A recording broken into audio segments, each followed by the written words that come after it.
שמח לפני שנולדתי, והכל היה פשוט נפלא עד שהגעתי. בלות של קש, וכל ענף היה מביא את התוצרת שלו, את האפרוחים, את הפרות, את הכרם, את היתנה, את הכל, כל אחד. ולי היה אחראי על המוסך, אז לכן הרבה נפל על ידיו גם להכין שכל הכלים היו יפים ומסוכסכים וכו', כן.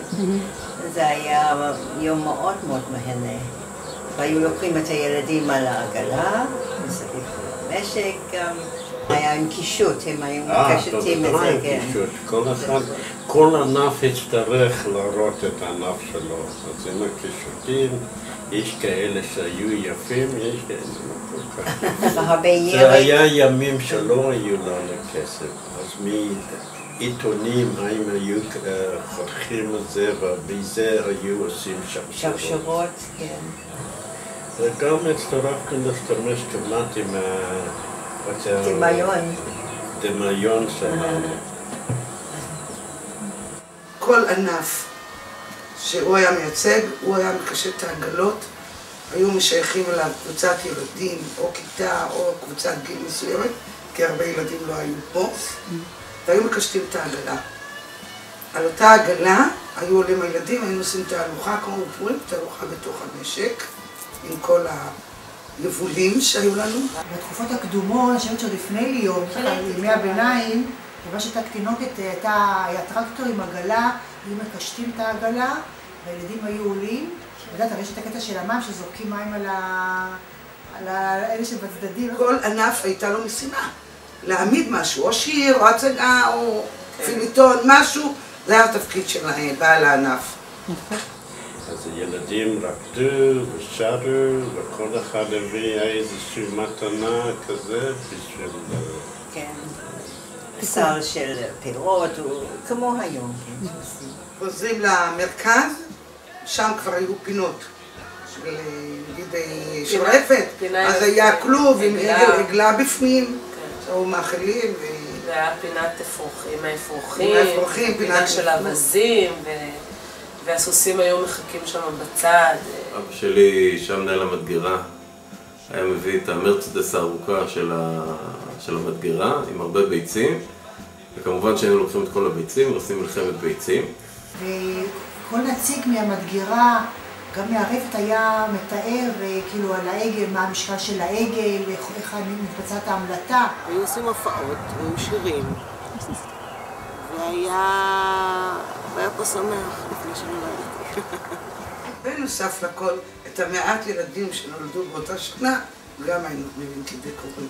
1.5 בממוצע. בתור ילדות היו עושים לנו ריקודים לשבועות, עם, את יודעת, פה חציר, פה זה. עם שיבולים, היינו יודעים לשדה. היה גם מתפרה, אז היו תופרים לנו את השמלות. היה מאוד חשוב, כן, ובנות נורא אהבו, שמדדו אותם עם צבעים ססגונים כאלו. היה אווירה מאוד נעימה. הם היו תופרים לנו שמלות, פרחוניות, והיינו רוקדות בצהלה. היינו עושות כל הבנות, מכל שכבות הגילאים היינו עושות ריקודים לשבועות, כל החגים. והיו גם מופעי נגינה, כל הבנות היו מנגנות על חלילית. היה שורה של בנות שמנגנות על חלילית.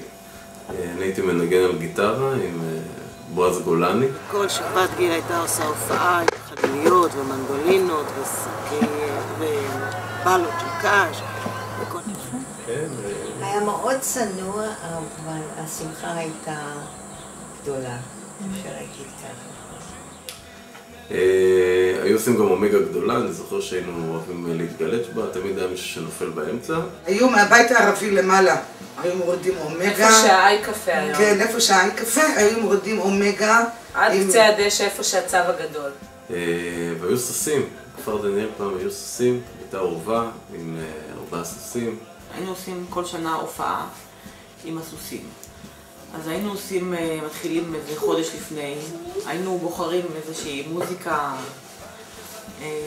מוזיקה רעננה ומשמחת של הביטלס למשל, כל פעם מישהו אחר היה רוכב, או אני, ורד אקוס וטלי לבבי.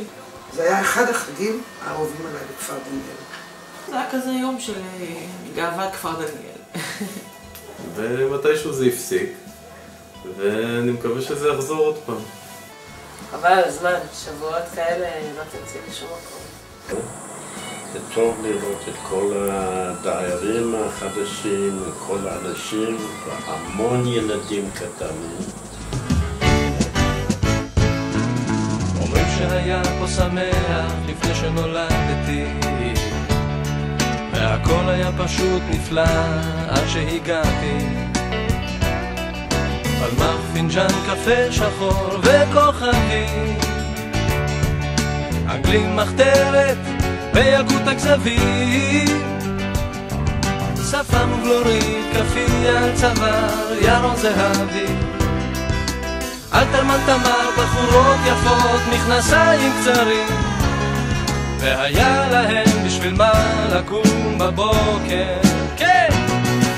כי לנו ארץ זו